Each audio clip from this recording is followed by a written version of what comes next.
Gandang araw mga kaparehas, narito po tayo sa Barangay Bangkal, Malolos City, Bulacan. At pong makapanayam ngayon ang aspirant maglilingkod, magsiservisyo, magmamalasakit bilang ating barangay kagawad po dito po sa Barangay Bangkal, Malolos City, Bulacan na si Ginagalang Ramel Mel Picadjas Yaiso. Sir, kumusta na po ba kayo? Okay naman po. Magandang araw po sa lahat pong tagapagsubaybay po ng parehas. Okay. So sir, sa aming survey po, mayroon pong hindi gaanong nakakilala sa inyo. Sino daw po ba si Sir Ramel Mel Yaiso? Ako po si Ramil Picasia, so 46 years old. Kasalukuyan pong GPTE ng Bangkal Elementary School since 2021 hanggang 2023. 2 taon ko pong posisyon. At isa rin po akong auditor ng Bantay Bayan Foundation Incorporation.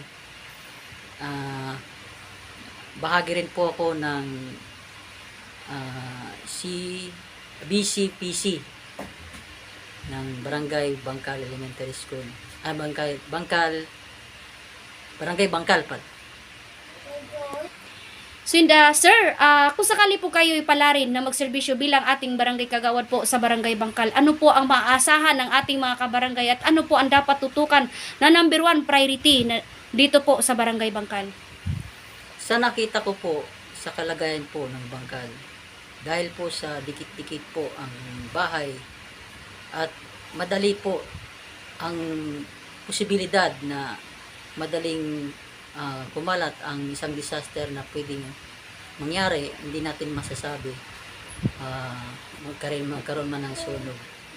So, isa sa nakikita ko ang pwedeng makapagpundar ang Bangkal ng tinatawag na prevention equipment na mini na kaya pong pumasok sa loob-loob po, sa kaloob-looban po ng Bangkal dahil sa sobrang liit po ng bawat kalsada. So ito pong mini hydrant ay isa po sa maaring makakatulong po na makapagpuksa bago po dumating po ang malaki pong truck. Maaari po magpundar din po ang barangay po ng mga maraming tawag doon fire extinguisher. Kasi po kung mayroon po tayong sapat na fire extinguisher at may sapat po na mga trainee na pwedeng masasabak sa ganong mga sitwasyon, madali po ang pagpuksa po ng masasabing magaganap na sunog. So, isa rin po sa sa akin po ang baha po na nakikita po natin sa kalsada. So, isa sa matututukan po ng Okay.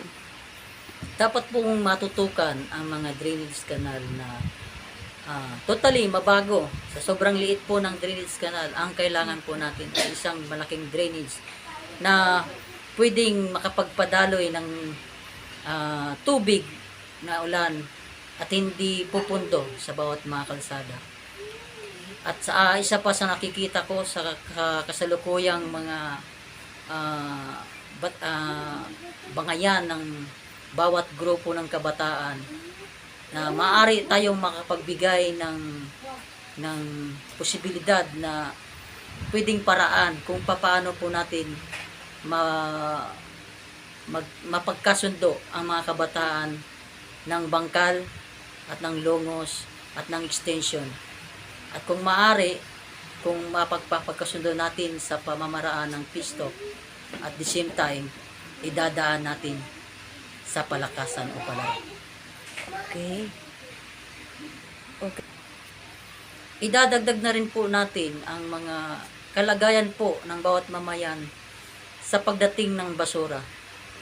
Kung pagpamamasdan po sa mga bawat bahay, makikita nyo ilang sako po ang nakatambak po na basura, na ibig sabihin po hindi po nakahakot ng maayos. So sa madalit sabi, kulang ang kakayanan na mahakutan tayo ng basura. At isa sa nakikita kong posibilidad na pwedeng mangyari, simulan po natin sa bahay ang disiplina at pamaraan kung papaano iipunin na ang basura ay may maaring pakinabang o pwedeng pagkakitaan.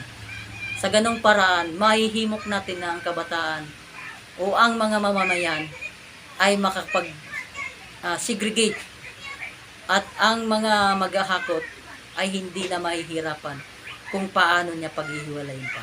Okay. So, mensahe na lang po, Sir Ramel, sa ating minamahal na mga kabarangay po. Muli po mga kabarangay, ako po si Ramel Picasie. So, ay lubos na lumalapit sa inyong harapan na ako ay inyong pong suportahan. Na ako ay makapagsilbi ng tuluyan o masigit pang konkreto ang pagtulong ko sa inyo mga kababayan. Sa di pa man ako ay kay nakaupo, talaga pong nasa akin na po likas na sa akin ang pagtulong.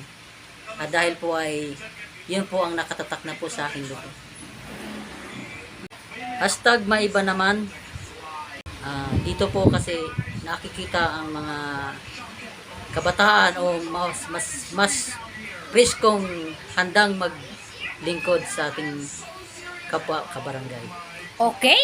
So, yun po ang mensahe ng ating butihing aspirant barangay kagawad dito po sa barangay Bangkal, Malolos City, Bulacan, si Sir Ramel Mel Yaiso, ang ating butihing aspirant barangay kagawad po sa barangay Bangkal, Malolos City, Bulacan.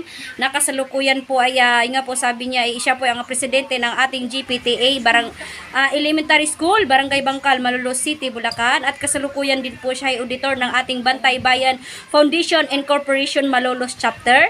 At siya din po ay ating member ng ating BCPC dito po sa Barangay Bangkal, Malolos City, Bulacan. Okay po, mula po dito sa Barangay Bangkal, Malolos City, Bulacan, Lay Castro po ng Parehas News. Ingat-ingat po kayo, sir, and your family po. God bless us all. Thank you po.